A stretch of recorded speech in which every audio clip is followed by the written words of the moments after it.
Good morning, Hank. It's Tuesday. I really liked your video about marriage equality on Friday, but today I wanted to approach the question of gay marriage from a specifically religious perspective. But to do that, we have to first figure out what exactly marriage is, which turns out to be incredibly complicated. Alright, so to illustrate this, I'm going to make yellow singamajigs men and blue whoosy what's women. Let's begin with the idea that so-called traditional marriage is a union between one man and one woman. Well, that's simply not accurate. There are some very traditional marriages that did not feature just one man and one woman. For instance, in the Bible, King David was married to 18 women, and Solomon, who was known for his good judgment, was married to 700, which is not even to mention his 300 concubines. Frankly, it just seems greedy. In fact, Hank, almost everything we associate with traditional marriages, from white dresses to monogamy to scripture readings to saying I do, is not very traditional. For the vast majority of Christian history until the 16th century, it was uncommon for Christian marriages to happen in churches or to be overseen by clergy or even to feature witnesses. People became married by agreeing to be married and then honoring that commitment. It was just, I marry you.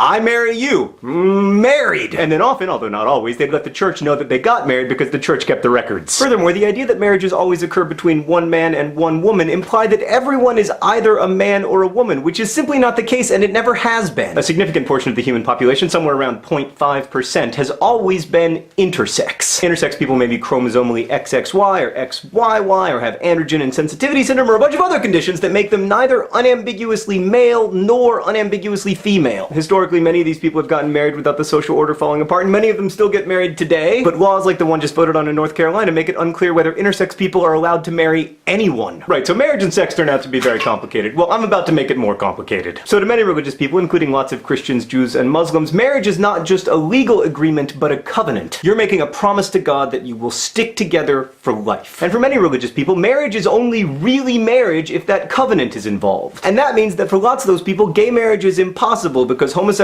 relationships are inherently sinful, which means that God cannot be present in and bless that union. Now, I think I should add that lots of religious people and institutions don't believe that, but some do, and I am not going to try to convince those people or those institutions that they are wrong because one, it won't work, and two, I read the comments from your last video. It was a little discouraging. But Hank, if we're going to say that the legal benefits of marriage should only be extended to people who have made this covenant with God, then we get ourselves into a huge problem. Like, you and the Catherine got married in a field. Does that mean that you're not really married? Like, should you be allowed to visit the Catherine in the hospital, or share custody of kids you adopt, or file taxes together? Or should those privileges only extend to people who got married in a church, like me? And do all church weddings count, or only people who get married in certain kinds of churches? Because then I might be in trouble. Hank, that line of thinking does not lead to a good legal definition of marriage. The truth is, marriages are intensely personal, and they're defined not by courts or by voters, but by the people who live inside of them. That's traditional marriage, people making a private, daily, lifelong commitment. We can't make gay marriage illegal because gay marriage is already happening. It has been happening, in fact, for as long as human beings have been pledging themselves to each other. But tragically, in most of the world, we deny gay people the rights and obligations that are associated with their marriages, and that is just discrimination. There are going to be marriages you don't like, and married people who do things that you don't think married people should do. But whether they're getting married, or they're getting married, or they're getting married, those marriages won't affect